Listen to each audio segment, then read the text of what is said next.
इतिहासाचं प्रकरण 4 मधलं वसाहतवाद आणि मराठे या प्रकरणामध्ये पोर्तुगीजांचे आणि मराठ्यांचे संबंध कसे होते हे आपण मागच्या पिरियडला पाहिलेलं होतं. हे वसाहती निर्माण करणारे युरोपियन लोक व्यापारासाठी आलेले. तराजू, तलवार आणि तख्त याच्या आधारे आपला कारभार करणारे म्हणजे व्यापारासाठी आले. त्यांनी या ठिकाणी लढाया केल्या, या ठिकाणी तलवार चालवली, विजय मिळवला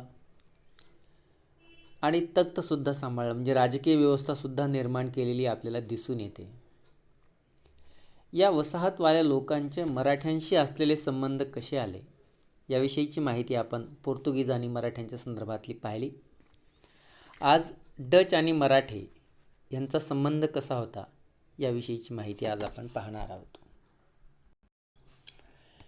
या युरोपियन लोकांसोबत संबंध आल्यामुळं कधी त्यांच्या व्यापाराची, कधी त्यांच्या शस्त्रास्त्राची, कधी त्यांच्या विचारांची देवाणघेवाण ही सुद्धा या दरम्यानच्या काळात झालेली आपल्याला दिसते.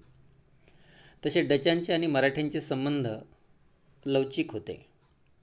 म्हणजे बऱ्याचदा डचांनी मराठ्यांना मदत केलेली आहे, मराठ्यांनी सुद्धा त्याचा मोबदला म्हणून त्यांनाही मदत केलेली आहे. असे लवचिक संबंध मराठ्यांचे आणि डचांचे असलेले आपल्याला दिसतात. वेंगुर्ल्याला डचांची वखार होती आणि तिथं त्यांचा व्यापार मोठ्या प्रमाणात चाललेला आपल्याला दिसून येतो. या डचांचे आणि मराठ्यांचे संबंध बऱ्याचदा लवचिक आपल्याला असे दिसतात. उदाहरणार्थ, एखादा मोगल सरदारनं मराठ्यांचं आरमार नष्ट करण्यासाठी डचांची मदत मागितली होती, परंतु डचांनी ती दिली नाही. यामुळं डचांचे आणि मराठ्यांचे संबंध थोडेसे चांगले आपल्याला दिसलेले या ठिकाणी दिसतात. याचा परिणाम म्हणून मग शिवाजी महाराजांनी सुद्धा डचांना दाभोळला वखार काढण्यासाठी परवानगी दिली. अशा पद्धतीनं मराठ्यांचे आणि डचांचे संबंध थोडेसे लवचिक होते. याचं आणखीन एखादं उदाहरण आपल्याला सांगता येईल की मुंबईमधून इंग्रजांचं उच्चाटन करण्यासाठी मराठ्यांनी आपल्याला मदत करावी अशी डचांची इच्छा होती, कारण मुंबई हे इंग्रजांचं मोठं वखार होती आणि ती वखार संपूर्ण नष्ट करावी अशी डचांची इच्छा होती आणि मराठ्यांनी त्याला मदत करावी अशी त्यांची इच्छा होती.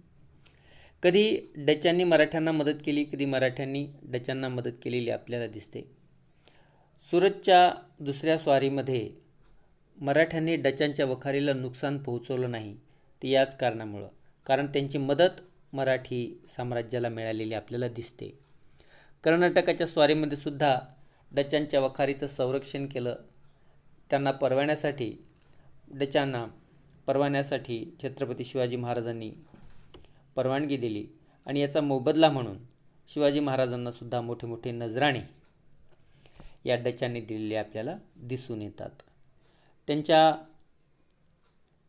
नजराण्याच्या साठी डचांनी सुद्धा मोठी मदत केलेली आपल्याला दिसून येते.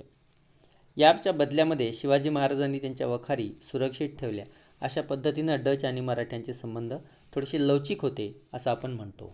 डचांच्या अनेक वखारी शिवाजी महाराजांनी सुरक्षित ठेवल्या.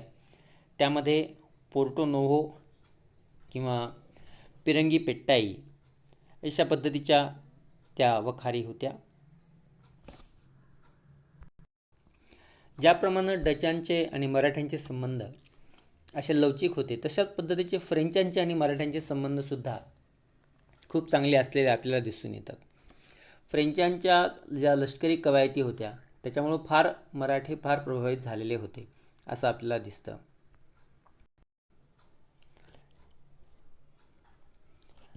1668 शिवाजी महाराजांनी राजापूरला फ्रेंचांना वखार स्थापन करायची परवानगी दिली. आता विचाराची देवाणघेवाण होते, विचाराचं आदानप्रदान होतं. त्यामानाने फ्रेंचांचे आणि मराठ्यांचे संबंध बरेचसे मैत्रीत्वाचे होते. फ्रेंचांनी मराठ्यांना दारूगोळा पुरवला. याच्या बदल्यात मराठ्यांनी त्यांच्या वखारीचं संरक्षण केलेलं आपल्याला दिसून येतं. त्यांना नुकसान पोहोचवलेलं नाही असं आपल्याला लक्षात येतं. फ्रेंचांनी सुद्धा मोठे मोठे नजराणे मराठ्यांना दिलेले आपल्याला दिसतात. पॉंडिचेरीचा एक गव्हर्नर होता फ्रान्सवा मार्टिन. यांनी फ्रेंचांच्या वखारीसाठी संरक्षण आणि परवाने मराठ्यांकडून मिळवले होते.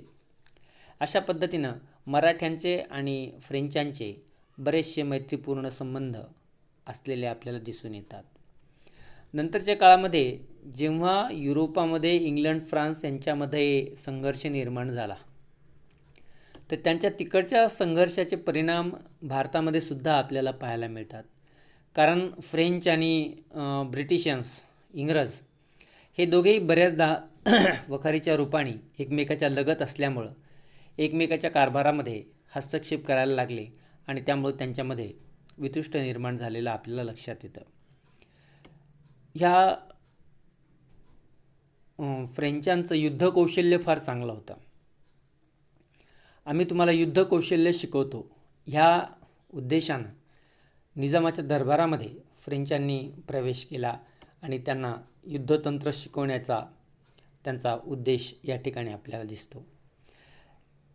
फ्रेंचांकडे उत्कृष्ट कवायती युद्धसैन्य होतं आणि त्यामुळं त्यांचं युद्धसैन्यांची तालीम, त्यांची रियाज, सराव हा अतिशय प्रभावित करणारा होता.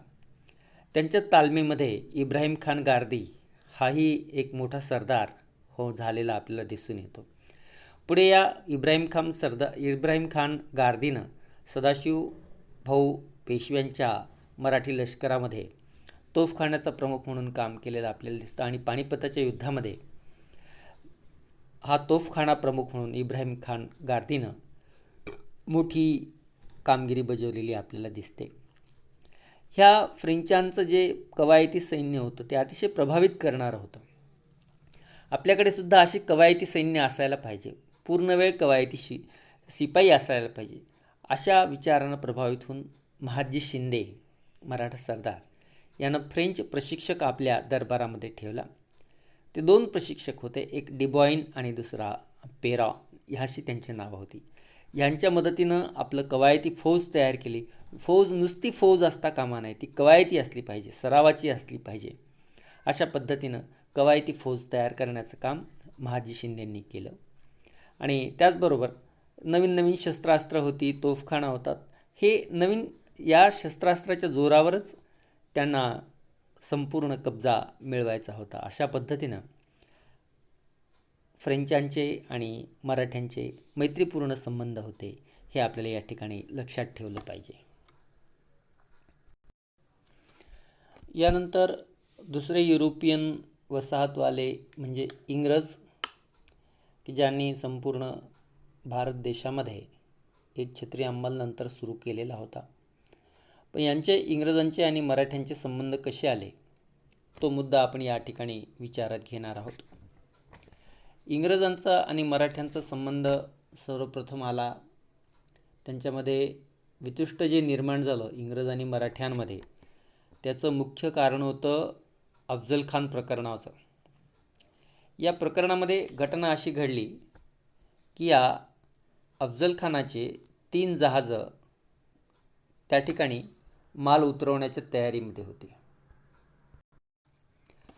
मराठ्यांनी दाभोळ बंदर जिंकून घेतलं होतं आणि या बंदरामध्ये अफजल खानची 3 जहाजं माल उतरवण्याच्या तयारीमध्ये होते.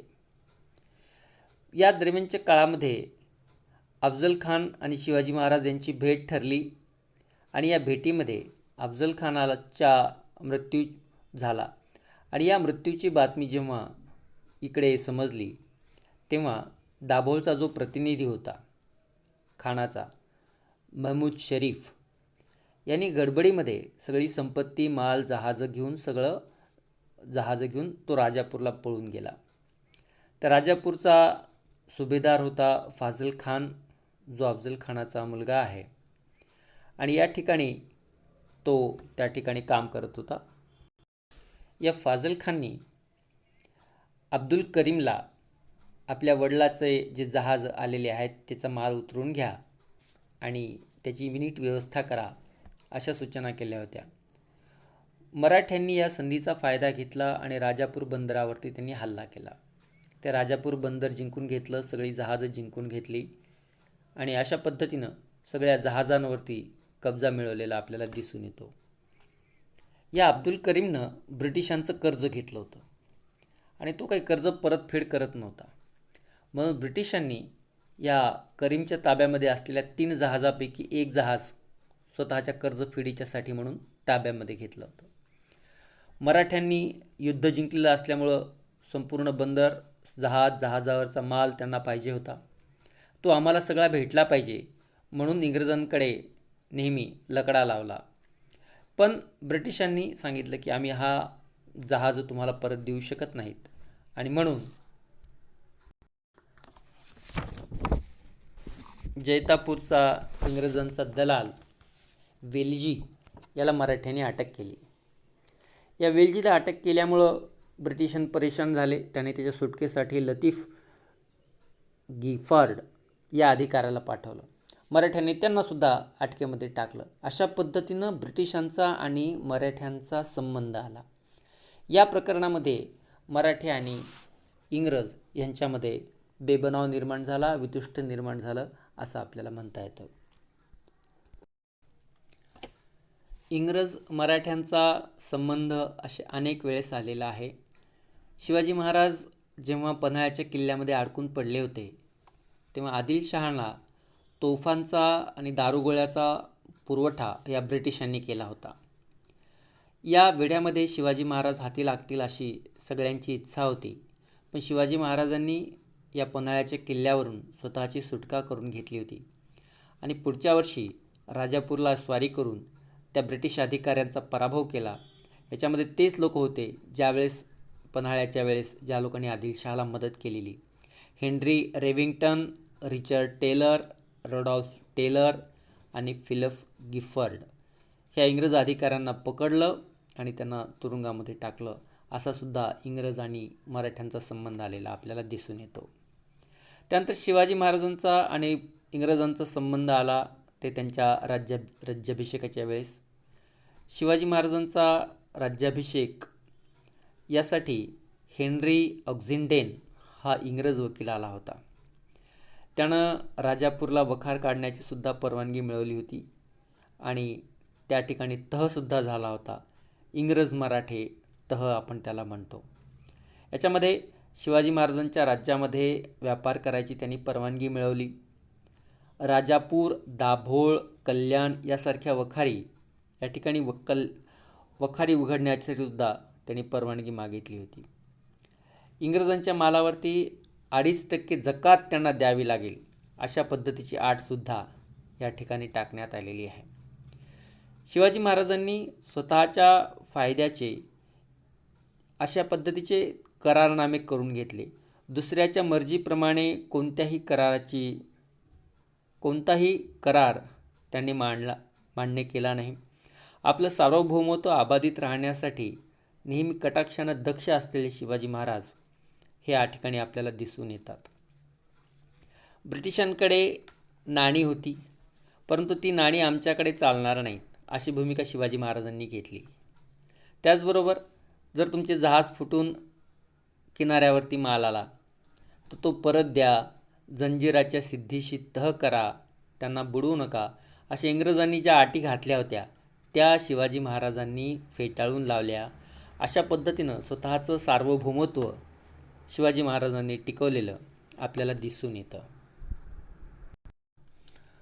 पुढे ब्रिटिशांचा संबंध पेशवाईच्या काळामध्ये आलेला आपल्याला दिसतं. नानासाहेब पेशव्यांच्या काळामध्ये इंग्रजांची पेशव्यांनी मदत घेतली आणि मराठ्यांचं आरमार बुडवलेलं आपल्याला लक्षात येतं आणि त्यामुळं पेशवाईच्या काळामध्ये ब्रिटिशांना राज्यामध्ये प्रवेश करायला संधी भेटली.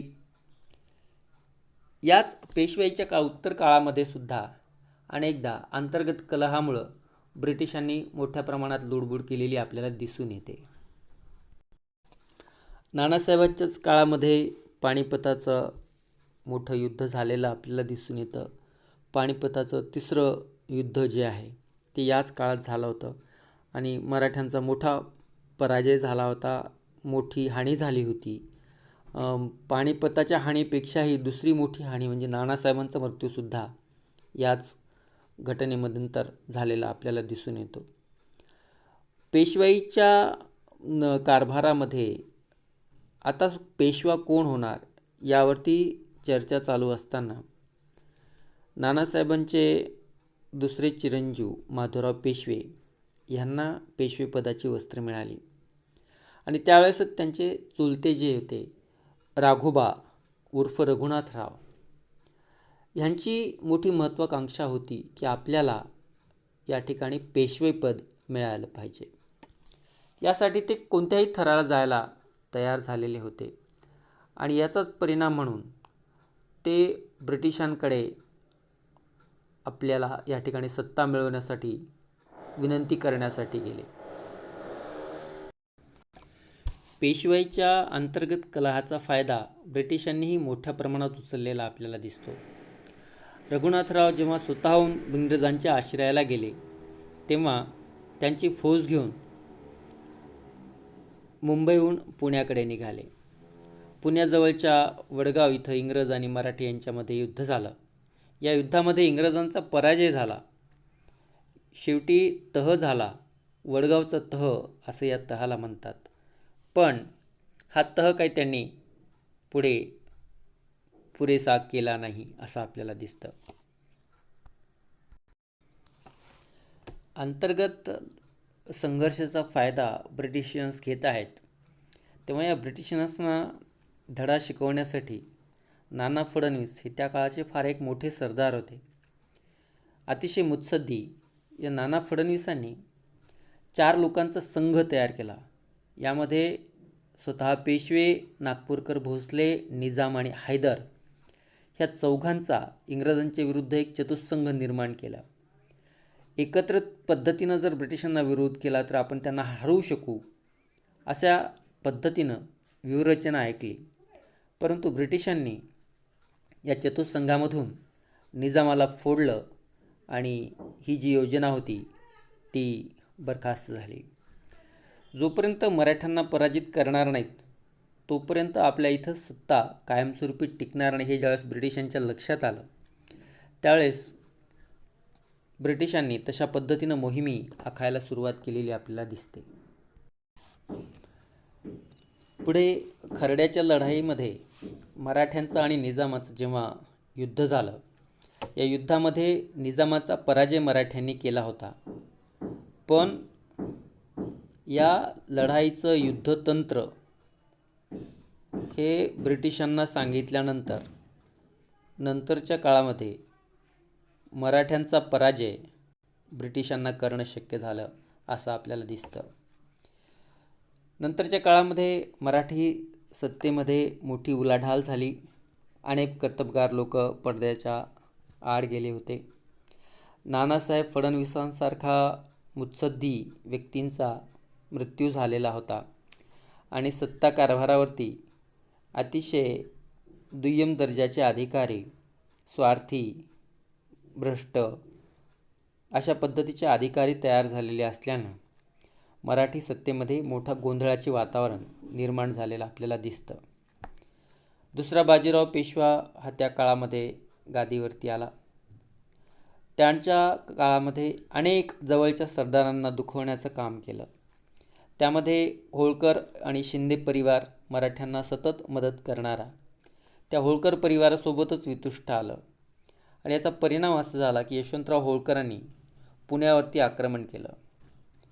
या आक्रमणाचा निभाव आपण लागू शकत नाही, याचा आपण प्रतिकार करू शकत नाही हे लक्षात आल्यानंतर दुसरा बाजीराव पेशवासुद्धा ब्रिटिशांच्या आश्रयाला गेला आणि वसईचा तह करून त्यांनी स्वतःचा जीव वाचवला. शिंदे आणि होळकर हे सरदार मराठी सत्तेचे उत्कृष्ट मित्र होते. पण या दुसऱ्या बाजीराव पेशव्याला हे संबंध टिकवता आले नाही. हा वसईचा तह शिंदे होळकरांनी मान्य केला नाही. त्याच्यामध्ये शिंदे आणि होळकरांमध्ये जे झालेलं दुसरं युद्ध आहे त्याला इंग्रज मराठा दुसरं युद्ध असं आपण म्हणतो. हे इंग्रज मराठा दुसऱ्या युद्धामध्ये त्यांनी एक करून आधी होळकरांचा पराजय केला, नंतर शिंद्यांचा पराजय केला. त्यामुळं मराठी सत्तेची अशी शक्ती कमी कमी होत झालेली आपल्याला दिसून येते. आणि तिसऱ्या लढाईमध्ये जेव्हा दुसरा बाजीराव पेशवा ब्रिटिशांचं बंधन झुगारून देऊन पुन्हा एकदा स्वतःची सत्ता निर्माण करण्याचा प्रयत्न करत असताना इंग्रज मराठी तिसरं युद्ध झालं.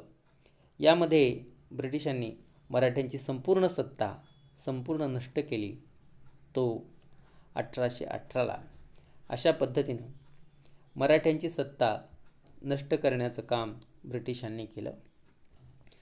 दुसऱ्या बाजीरावाला उर्वरित आयुष्यासाठी कानपूरजवळ विठूरला व्यतीत करावं लागलेलं आपल्याला दिसतं. त्याला ब्रिटिशांकडून वार्षिक तनखा मंजूर करण्यात आलेली दिसते. अशा पद्धतीनं मराठी सत्ता नष्ट करण्याचं कार्य ब्रिटिशांनी केलं. आणि नंतरच्या काळामध्ये मराठी सत्तेची ही हानी होणं ही इतिहासासाठी फार मोठी घटना होती. संपूर्ण उत्तर भारतामध्ये स्वतःचा दबदबा असताना मराठी सत्ता संपुष्टात येणं ही इतिहासाच्या दृष्टीनं अतिशय महत्त्वपूर्ण अशी घटना आपल्याला पाहायला मिळते. मराठी सत्तेची हानी होणं ही खूप मोठी हानी या ठिकाणी झालेली आपल्याला दिसते. अशा पद्धतीनं इंग्रज आणि मराठा संबंध आलेले आपल्याला दिसून येतात.